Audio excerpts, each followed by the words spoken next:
Ladies and gentlemen, we're here at Escambia Lakes, Goat Refuge Lake. You can see the goats over there in the distance. There's some bucks over there on the shore. Catching the early morning sunlight, foraging over there. We're planting spinach today. Started last night, continuing on this morning.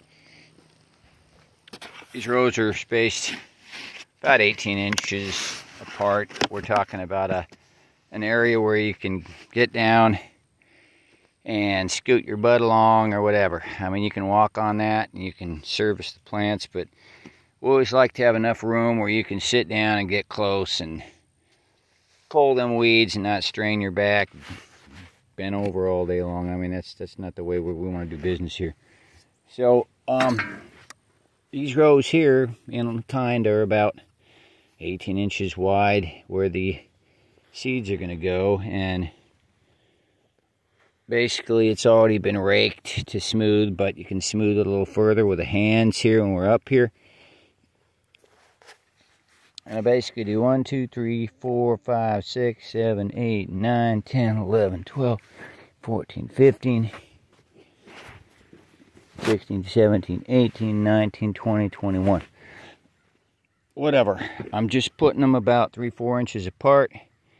3 rows, and I've got my bucket of finely sifted homemade goat poo compost here, and I'm pinching a little bit into each of these holes. Remember, spinach is to be planted about 1/2 inch deep. If you make these holes 3/4 to an inch deep and you're putting this compost in, you're essentially making a little pot for it, for each seed. Unlike the carrots over there, which we've shown in the other videos we're doing with a little scratched in row, the spinach seeds are big enough that you can grab each one individually and put them down in here. Gives us more control, precision. So we're making these little compost pots here, filling them with the potting soil, if you will. And we've got our spinach seed here in a bucket, plenty of it, and we just pop, 1 seed per hole.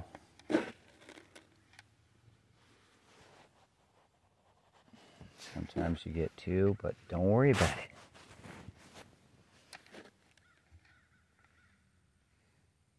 it. So we just kind of go along row by row here and get them in their little holes.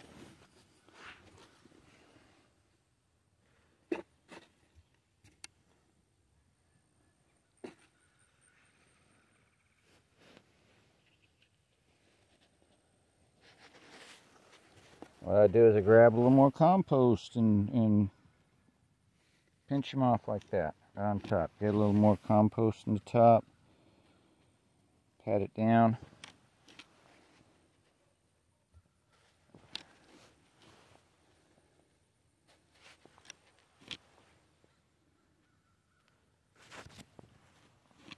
The key to success out here, folks, that we've learned in Zone 8, AB, whatever you want to call it, Zone 8. No, it's northern Florida, southern Alabama, at the border, on the Escambia River. We have, unlike a lot of Florida, we've got chill hours. We got a little different, more of a climate that's starting to be more like a northern climate in some senses, but yet we got that warmth. We're planting these right now in early October, and we're going to be growing here through the winter. So anyways, out here, we need to get these guys in and get ready for anything. We're still in storm season. This could get washed by a lot of rain. That's one other reason for those rows on the carrots. There's a place for those seeds to hold. We got them in now. We got some good dry sunny weather. Getting the sprinklers on here lightly a few times a day.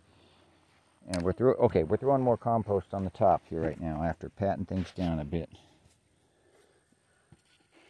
Don't pat down too much. The spinach like it nice and fluffy. This has all been fluffed up. And so we're just going to scoot down. Put the bucket over where the last row was, and then just again 1, 2, 3, 4, 5, 6, 8, 9, 10, 11, 12, 13, 14, 15, 16, 17, 18, 19, 20, 21. That's kind of my magic number because that's kind of within my reach. All right, we get the compost and we keep going like that. So that's what we're doing here today, getting all these rows here up in this area planted with the spinach. And then we got a bunch of tilling to do, and we are going to be planting the perpetual Swiss chard. Got a nice big package of seeds. We're going to plant a lot of chard this year. A lot of Swiss chard, some for human consumption and other for goats.